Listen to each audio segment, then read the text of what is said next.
Praise the Lord. എല്ലാ പ്രിയപ്പെട്ടവർക്കും ക്രിസ്തുവിൽ സ്നേഹ വന്ദനം. എഫേസ്യ ലേഖനം 1-ാം അധ്യായം അതിലെ 19-ാമത്തെ വാക്യം ഞാൻ ഇവിടെ വായിക്കുന്നു. വിശ്വസിക്കുന്ന നമുക്ക് വേണ്ടി വ്യാപരിക്കുന്ന അവൻ്റെ ശക്തിയുടെ അളവറ്റ വലുപ്പം ഇന്നതെന്ന് നിങ്ങൾ അറിയേണ്ടതിന് പ്രാർത്ഥിക്കുന്നു. എഫേസ്യ ലേഖനം പൗലോസ് കാരാഗ്രഹത്തിൽ വച്ച് എഴുതപ്പെട്ട ലേഖനമാണ്. എഫേസ്യ ലേഖനം കാരാഗ്രഹത്തിൽ കടന്നുകൊണ്ട് പൗലോസ് പ്രാർത്ഥിക്കുന്ന പ്രാർത്ഥനയാണ് ഇവിടെ വായിച്ചത്. താൻ കാരാഗ്രഹത്തിൽ കടന്നുകൊണ്ട് പ്രാർത്ഥിച്ച പ്രാർത്ഥന നമ്മിൽ വ്യാപരിക്കുന്ന പരിശുദ്ധാത്മാവിൻ്റെ ശക്തിയുടെ അളവറ്റ വലിപ്പം ഇന്നതെന്ന് തിരിച്ചറിയണം. ഇതാണ് പൗലോസ് പ്രാർത്ഥിച്ച പ്രാർത്ഥന. ആഴമായി ചിന്തിക്കേണ്ട ഒരു ഭാഗമാണ്. നമ്മിൽ വ്യാപരിക്കുന്ന പരിശുദ്ധാത്മാവിൻ്റെ ശക്തി, അതിൻ്റെ അളവറ്റ വലിപ്പം ഇന്നതെന്ന് നമ്മൾ തിരിച്ചറിയണം. അതിനുവേണ്ടി പ്രാർത്ഥിക്കണം. ഒരു തിരിച്ചറിവിന് വേണ്ടിയുള്ള ഒരു പ്രാർത്ഥനയാണ് നമുക്കിവിടെ കാണുവാൻ കഴിയും. എന്ത് തിരിച്ചറിവ്? നമ്മിൽ വ്യാപരിക്കുന്ന പരിശുദ്ധാത്മാവിൻ്റെ ശക്തിയുടെ അളവറ്റ വലിപ്പം എന്ന് പറഞ്ഞാൽ പരിശുദ്ധാത്മാവിന് എന്ത് ചെയ്യാൻ കഴിയും എന്ന് ആമേൻ തിരിച്ചറിയുന്ന ആ ഒരു മേഖലയിലേക്ക് നമ്മൾ എത്തപ്പെടണം എന്നതിനു വേണ്ടി പൗലോസ് പ്രാർത്ഥിക്കും. നമുക്ക് ഈ പൗലോസിൻ്റെ റോമിലേക്കുള്ള യാത്രയെക്കുറിച്ച് നമ്മൾ പഠിക്കുമ്പോൾ ആ യാത്ര അപ്പോസ്തലപ്രവൃത്തി 27-ാം അധ്യായത്തിൽ രേഖപ്പെടുത്തിയിട്ടുണ്ട്. അപ്പോസ്തലപ്രവൃത്തി 27-ാം അധ്യായം. ഈ 27-ാം അധ്യായത്തിൽ രേഖപ്പെടുത്തിയിരിക്കുന്നത് പൗലോസിനെ മറ്റ് തടവുകാരെയും ഔഗസ്ത്യോസ് പട്ടാളത്തിലെ ശതാധിപനായ ലൂലിയോസിനെ ഏൽപ്പിച്ചു. ഇത് പൗലോസ് റോമിലേക്കുള്ള പൗലോസിൻ്റെ യാത്രയെക്കുറിച്ചുള്ള ഭാഗമാണ് ഇവിടെ രേഖപ്പെടുത്തിയത്. പൗലോസ് റോമിലേക്ക് പോകുവാൻ ദീർഘമായ നാളുകൾ പ്രാർത്ഥിച്ച ഒരു പ്രാർത്ഥനയുടെ മറുപടിയാണ് നമ്മളിവിടെ വായിച്ചത്. പൗലോസിൻ്റെ ദീർഘമായൊരു പ്രാർത്ഥനയാണ്. അത് റോമാലേഖനത്തിൽ അത് രേഖപ്പെടുത്തിയിട്ടുണ്ട്. റോമാലേഖനം 1-ാം അധ്യായം അതിൻ്റെ 8 മുതൽ താഴോട്ടുള്ള വാക്യം വായിക്കുമ്പോൾ അവിടെ അത് രേഖപ്പെടുത്തിയിട്ടുണ്ട്. ഞാൻ നിങ്ങളുടെ അരികിലേക്ക് വരുവാൻ പൗലോസ് പ്രാർത്ഥിച്ചു. ദൈവഹിതത്തിനു വേണ്ടി പൗലോസ് പ്രാർത്ഥിച്ചു. ദൈവഹിതത്തിനു വേണ്ടി പ്രാർത്ഥിച്ച പ്രാർത്ഥനയുടെ മറുപടിയാണ് അപ്പോസ്തലപ്രവൃത്തി 27-ാം അധ്യായത്തിൽ രേഖപ്പെടുത്തിയിരിക്കുന്നത്. 27-ാം അധ്യായത്തിൽ പൗലോസിനെ ഔഗസ്ത്യോസ് പട്ടാളത്തിലെ ശതാധിപനായ ലൂലിയോസിൻ്റെ കയ്യിൽ ഏൽപ്പിച്ചു എന്ന് പറയുമ്പോൾ ഒത്തിരി ആഴമായ അർത്ഥമുണ്ട്. ഏൽപ്പിച്ചു എന്ന് പറയും. ഈ ഏൽപ്പിച്ചു എന്ന് പറയുമ്പോൾ ആഴമായ ഒത്തിരി അർത്ഥമുണ്ട്. അത് മനസ്സിലാക്കണമെങ്കിൽ ഈ അപ്പോസ്തല പ്രവൃത്തി 25-ാം അധ്യായം 26-ാം അധ്യായം നമ്മൾ പഠിക്കുമ്പോഴേ അതിനകത്തെ കാര്യം മനസ്സിലാവും. 25, 26 അധ്യായങ്ങളിൽ പൗലോസിനെ വിസ്തരിക്കുന്നതായിട്ടാണ് നമുക്ക് കാണാൻ കഴിയുന്നത്. പൗലോസിനെ മതകോടതിയിൽ വിസ്തരിക്കുന്നതാണ് നമുക്ക് കാണാൻ കഴിയുന്നത്. അഗ്രിപ്പ രാജാവിൻ്റെ മുമ്പിലും പൗലോസിനെ വിസ്തരിക്കുന്നത് നമുക്ക് കാണാൻ കഴിയും. അപ്പോൾ 25-ാം അധ്യായം 26-ാം അധ്യായം പൗലോസിനെ 3 പ്രധാന സ്ഥലത്ത് വിസ്തരിച്ചു. അവസാനം അഗ്രിപ്പ രാജാവിൻ്റെ അരികിലും പൗലോസിനെ വിസ്തരിച്ചു. അപ്പോൾ ഈ 3 സ്ഥലത്ത് വിസ്തരിച്ചതിൻ്റെ മുഴുവൻ രേഖകളും പൗലോസിനെ ഔഗസ്ത്യോസ് പട്ടാളത്തിലെ ശതാധിപൻ്റെ കയ്യിൽ ഏൽപ്പിച്ചു എന്ന് പറയുമ്പോൾ പൗലോസിനെ മാത്രമല്ല, പൗലോസിനെ 3 സ്ഥലത്ത് വിസ്തരിച്ചതിൻ്റെ മുഴുവൻ രേഖകളും പൗലോസിനെ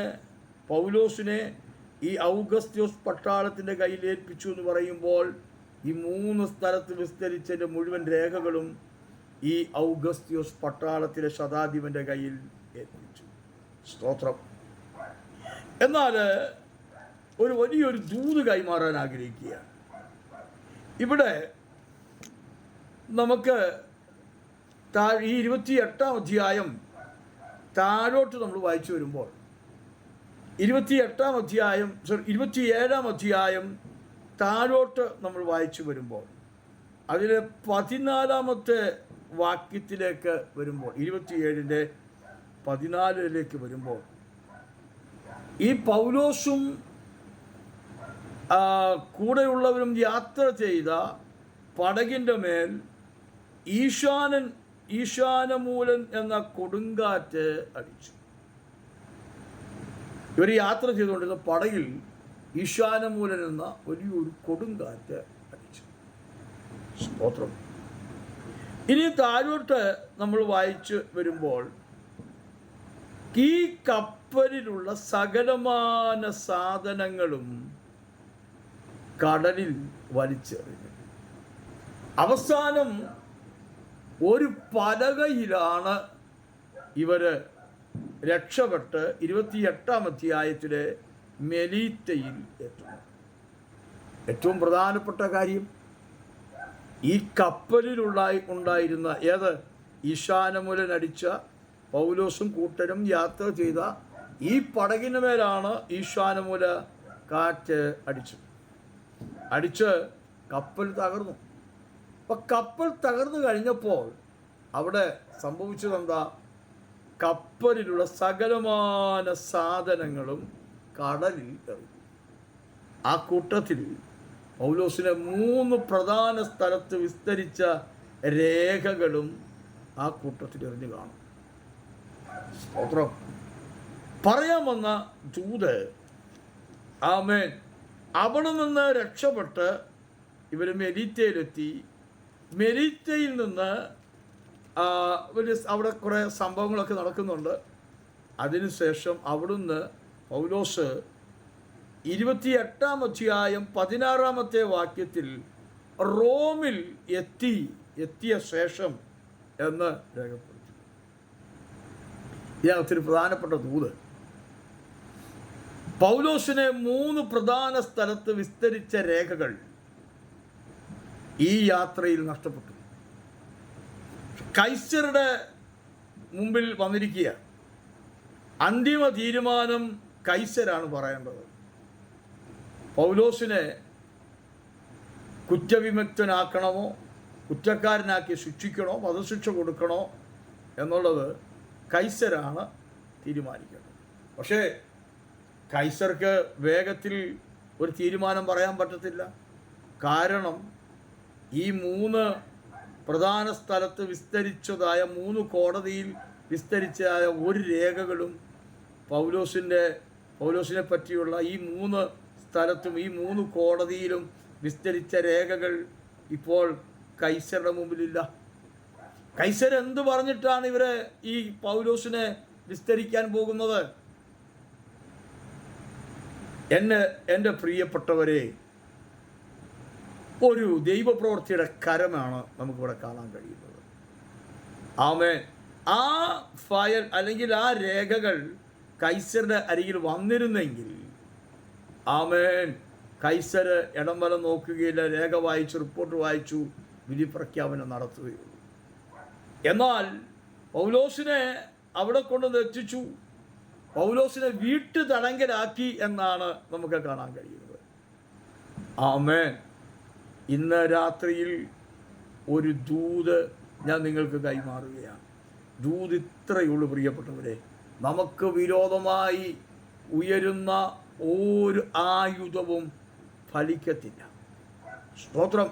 അതുകൊണ്ടാണ് പൗലോസ് ഈ കാരാഗ്രഹത്തിൽ കടന്നുകൊണ്ട്, റോമൻ കാരാഗ്രഹത്തിൽ കടന്നുകൊണ്ട് പൗലോസ് എഫെസോസ് സഭയ്ക്ക് ലേഖനം എഴുതി പൗലോസ് പറയുന്നത്, നമ്മിൽ വ്യാപരിക്കുന്ന പരിശുദ്ധാത്മാവിൻ്റെ ശക്തിയുടെ അളവറ്റ വലിപ്പം നിങ്ങൾ തിരിച്ചറിയണം. അത് ഞാൻ തിരിച്ചറിഞ്ഞൊരാളാണ്. പരിശുദ്ധാത്മാവിന് എന്തൊക്കെ ചെയ്യാൻ കഴിയും എന്നുള്ളത് എൻ്റെ ഈ യാത്രയിൽ ഞാൻ തിരിച്ചറിഞ്ഞ വ്യക്തിയാണ്. എൻ്റെ പ്രിയപ്പെട്ടവരെ, ഞാൻ എൻ്റെ വാക്കുകൾ ഇവിടെ ഉപസംഹരിക്കുകയാണ്. ഇന്ന് ഈ രാത്രിയിൽ വളരെ വ്യക്തമായി നിങ്ങളെ പ്രബോധിപ്പിക്കുന്നു. നമ്മിൽ വ്യാപരിക്കുന്ന പരിശുദ്ധാത്മാവിൻ്റെ ശക്തി തിരിച്ചറിയാൻ നമ്മളൊന്ന് പ്രാർത്ഥിക്കണം.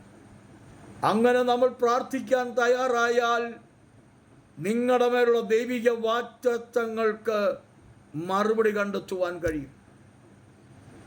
നിങ്ങളുള്ള ബന്ധത്തിൽ ഒരു പൈശാചിക മണ്ഡലങ്ങൾക്കും നിങ്ങളെ ജയിക്കുവാൻ കഴിയത്തില്ല.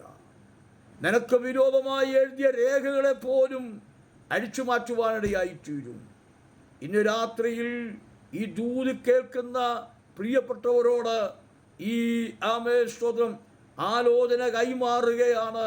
നിനക്ക് വിരോധമായി എഴുതിയ ഒരു രേഖയും ഫലിക്കത്തില്ല.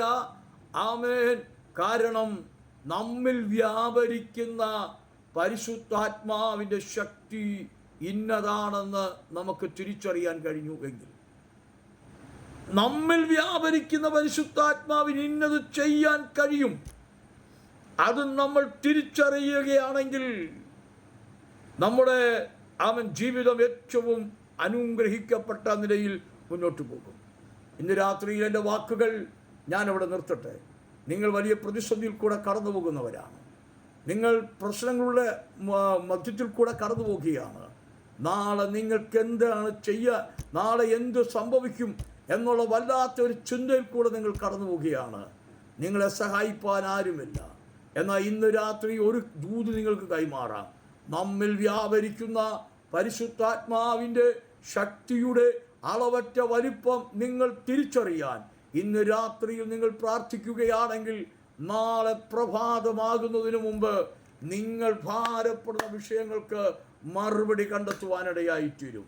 ഒരത്ഭുതം നിങ്ങൾക്ക് വേണ്ടി കർത്താവ് ചെയ്യാൻ പോവുകയാണ്. എൻ്റെ പ്രിയപ്പെട്ടവരെ, ഈ വചനങ്ങളാൽ കർത്താവ് നിങ്ങളെ ഏവരെയും ധാരാളമായി അനുഗ്രഹിക്കട്ടെ എന്നോർപ്പിച്ച് ഇനിയും അടുത്ത സമയം ലഭിക്കുന്നതനുസരിച്ച് അടുത്തൊരു ദൂതുമായി, അടുത്തൊരു മെസ്സേജുമായി ഞാൻ നിങ്ങളുടെ മുമ്പിലേക്ക് കടന്നു വരും. അതുവരെ കർത്താവ് നിങ്ങളേവരെയും ധാരാളമായി അനുഗ്രഹിക്കുമാറാകട്ടെ. ആമേൻ.